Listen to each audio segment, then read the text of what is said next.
Thanks, Chelsea. All right, our final reader tonight is someone I'm very excited is able to come out to campus. She's a frequent visitor and a good friend.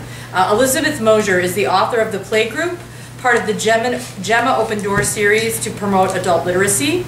My Life as a Girl, which was published by Random House, and numerous short stories and essays, including The Pit and the Page, and the current issue of Creative Nonfiction.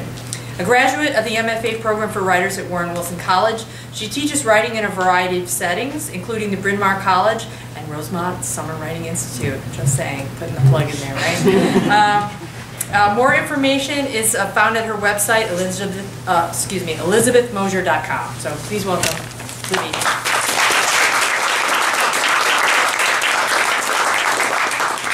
To get teary on the camera. Actually, that was amazing. Everybody's work is just outstanding, and I'm so happy to be here because there's nothing better than listening to other people read their work and being outside your own head. So thank you for that, and thank you for inviting me. I decided, since I'm teaching a young adult workshop in the Summer Institute, I thought I would read a chapter from a young adult novel that I just finished. And I feel like poets always have these great backstories, but all you need to know about my work is this is the first book that I've set here and not Arizona, where I come from. So imagining the possibilities in neighborhoods that are actually old was really a challenge for me and a lot of fun. And the first section that I'm going to read takes place at a seance.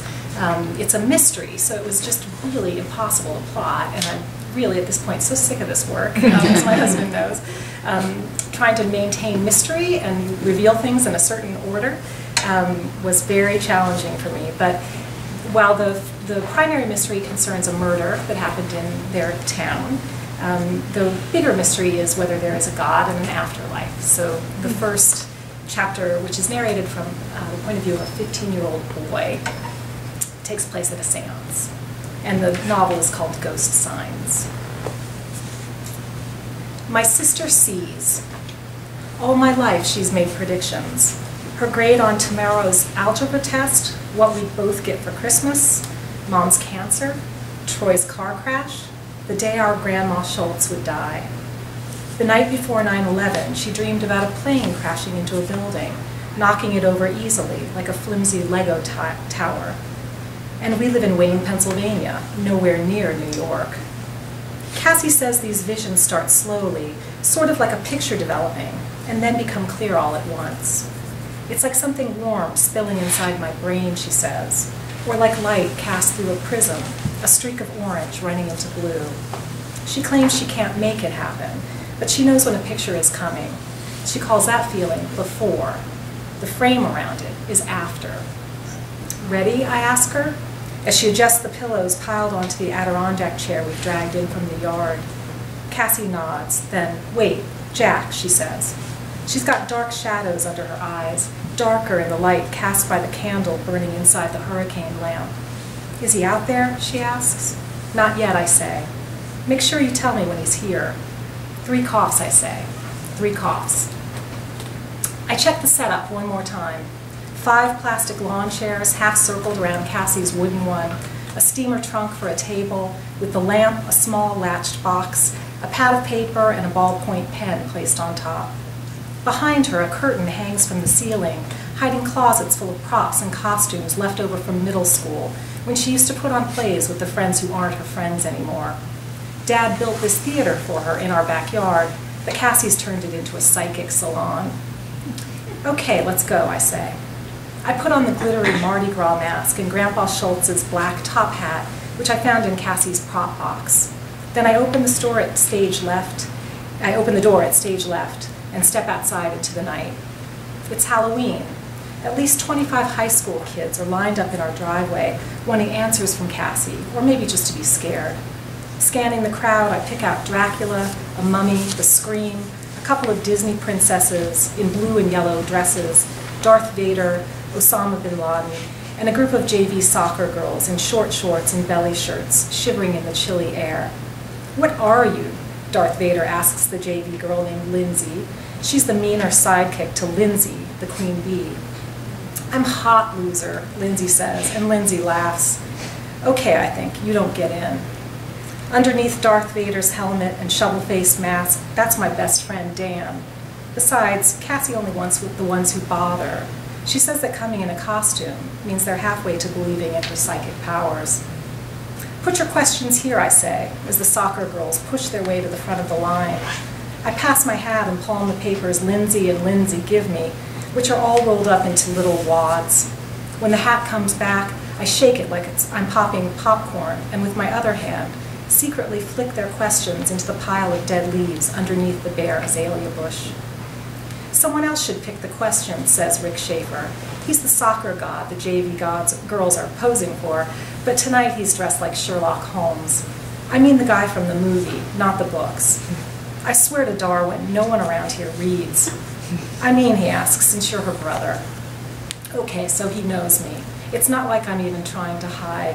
Cassie says it doesn't matter if people recognize me. What matters is that people remember my mask. Yeah, says Lindsay. Let someone else pick to make sure you don't cheat. She'd know. Pretty much every morning, she copies someone's homework in advisory.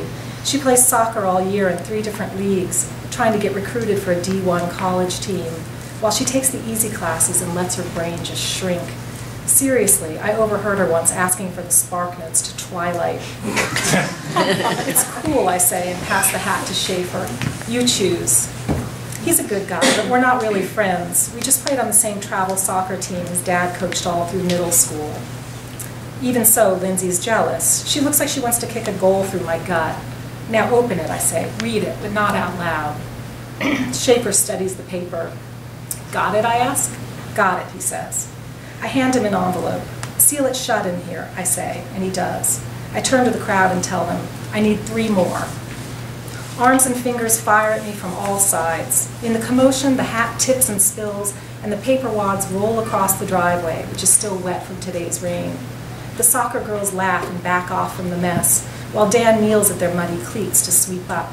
It's a pretty dismal picture of Dan's first semester at Radnor High School. Unfortunately, my life in high school looks a lot like that, too. But tonight, Dan's dressed in a costume, so he doesn't have to play his usual part. He chooses 3 questions, slam dunks the rest of the questions into the hat, and then stands up to face the mob. In real life, he's tall and skinny, but as Darth Vader in his helmet and long black cape, he's tall and almost intimidating. You, and you, he says, his Vader voice deeper than his real one and amplified inside his plastic mask. No one doubts that he's in charge as he presses a paper wad into each person's palm. Cinderella's, then Mummy's, then the Screams.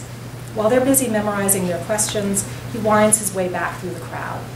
No fair, says Lindsay, pouting. Welcome to my life, I think. Out of the corner of my eye, I watch Dan disappear down the driveway, his black cape flapping behind him. Spooky. Who cares, says Lindsay, the other Lindsay, after she takes another swig from her water bottle. Let's go get sloppy somewhere else. It seems like Lindsay's got a head start. Her breath is already perfumey with booze. But I need to talk to Cassie, Lindsay says. She stamps her foot and yanks on the rope of long blonde hair that falls over her shoulder, like she's trying to remind me, in case I could forget for a second, about the way things work at our high school. Geek always loses, and popular always wins. Maybe next time I tell her, and man, I'm suddenly feeling the power. I can see how just a slice of her advantage is enough to corrupt anyone.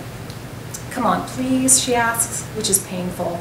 I know she'd headbutt me to the pavement to get her way if no one was watching, but I can't help but like it a little when she pretends to be nice, and liking it is what makes it hurt. Here, I say, giving her the hat, hold this, like you said, so I don't cheat. And right away, Lindsay's picking through the paper wads, opening them up and trying to find hers. I'm not too worried, though. It'll take her a while to unwrap them all, and we'll be off and running by then. My phone buzzes in my pocket with a text from Dan, and I scan it quickly to make sure we're ready to go. I text him back, okay, thanks, and clear the whole thread before I put my phone away. Meanwhile, the 4 people Dan chose read the questions I gave them, and seal them up inside their envelopes. You guys follow me, I say. Everybody else just chill. I'll be back out later. I'll be waiting, says Lindsay, flashing a bleached white smile that doesn't go with the dark look in her eyes. Every instinct tells me not to trust her, but knowing she's drunk and that she's blown her chance to be one of Cassie's sitters makes me feel sort of sorry for her. I think how it must be a drag to be a wannabe, somebody's sidekick all the time. Maybe Lindsay pulls on her ponytail to remind herself that she actually exists, or to tell herself apart from her look-alike friends, especially the one with the same sounding name. She's Lindsay, not Lindsay. Then Lindsay laughs, and I think again, nah, Lindsay doesn't need my pity. She's not at all helpless. She's just plain mean, like she's been since 5th grade when she and her friends made fun of the Aspie kids singing a Disney song in the school talent show. If anything, she's only worse now, just wearing a different costume, like she knows what's fair just because she plays sports. Anyway, we're finally off to the theater/psychic salon where 2 jack-o'-lanterns stand guard like glowing gargoyles at the door. I know that what the sitters are about to see. Cassie's inside with her shadow double, her shape cast against the sheet that hangs behind her in the candlelit room.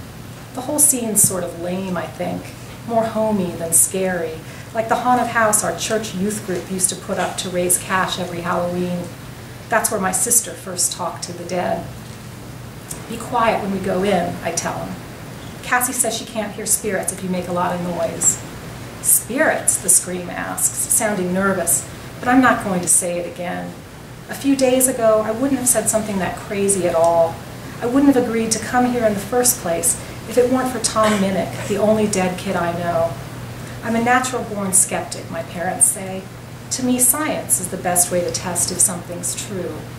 Then again, a lot of really weird things have happened this year, and I'm not so sure of anything anymore. But it doesn't really matter what I believe or don't believe. Tonight, my sister needs my help. She says it's her last chance to solve a mystery and stop another crime, and it's my job to help prove to the police how she knows what she knows. Thank you.